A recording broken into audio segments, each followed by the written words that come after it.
ಎಲ್ಲ ಸಮಸ್ಯೆಗಳಿಗೂ ಪರಿಹಾರ ಆಗುವಂತಹ ಯಾವುದಾದ್ರೂ ವಿದ್ಯೆ ಇದೆಯಾ ಅಂತ ನನ್ನ ಕೇಳಿದ್ರೆ ನಾನು ಹೇಳೋದು ಒಂದು ವಿದ್ಯೆ ಇದೆ. ಆ ವಿದ್ಯೆ ಯಾವುದು ಅಂದ್ರೆ ಆಧ್ಯಾತ್ಮ.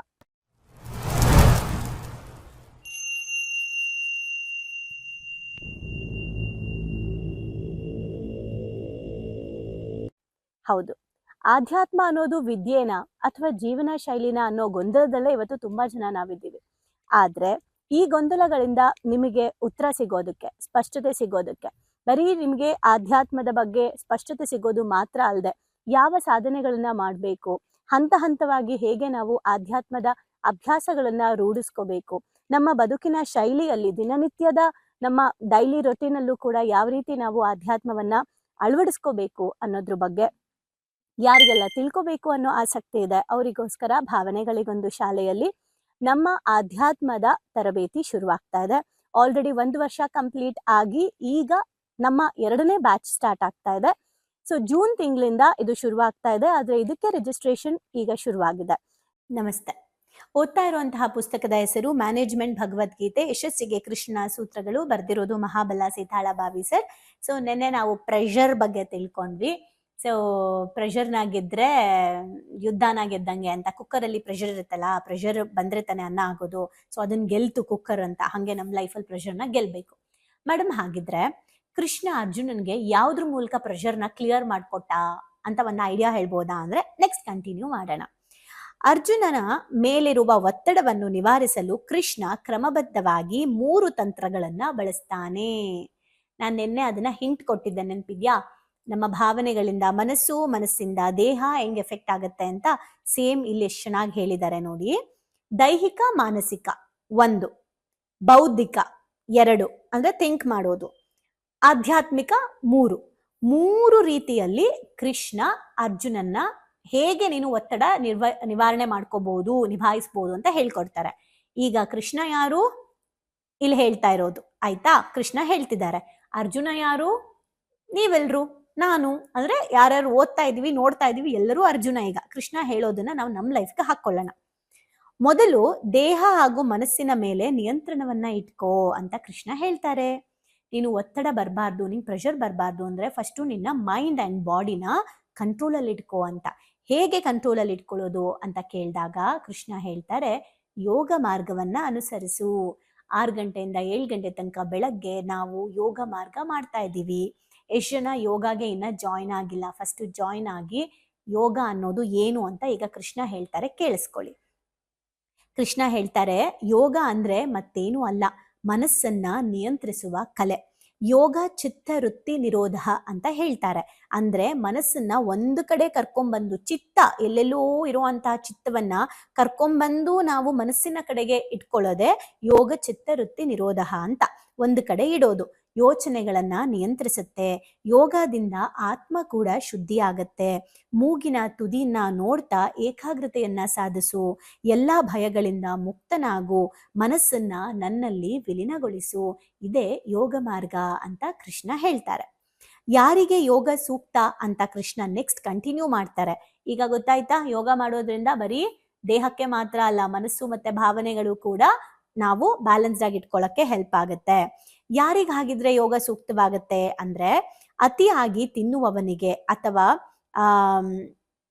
ಅತಿಯಾಗಿ ಉಪವಾಸ ಮಾಡುವವನಿಗೆ ಯೋಗ ಹೊಂದುವುದಿಲ್ಲ. ಯಾರಿಗೆ ಸೂಕ್ತ, ಯಾರಿಗೆ ಸೂಕ್ತ ಅಲ್ಲ?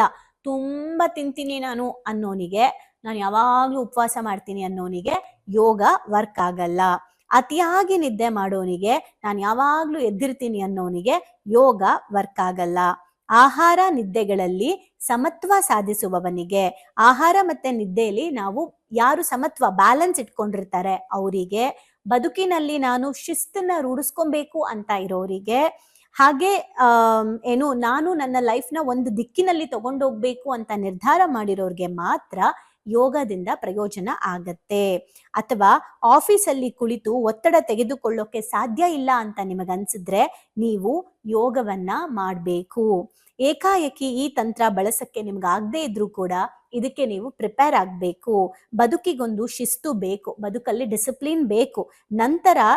ನಂತರ ಒತ್ತಡ ನಿಭಾಯಿಸಲು ನಮ್ಮ ಶರೀರ ಮತ್ತೆ ಮನಸ್ಸು ಸಿದ್ಧವಾಗುತ್ತೆ. ಯಾವಾಗ ನಮ್ಮ ಬದುಕಲ್ಲಿ ಒಂದು ಏನ್ ಹೇಳ್ತಾರೆ, ಶಿಸ್ತು ಬರುತ್ತೆ, ಡಿಸಿಪ್ಲಿನ್ ಬರುತ್ತೆ. ಆಗ ನಮ್ಮ ಮನಸ್ಸು ಮತ್ತೆ ದೇಹ ಎರಡೂ ಕೂಡ ಬ್ಯಾಲೆನ್ಸ್ಡ್ ಆಗುತ್ತೆ.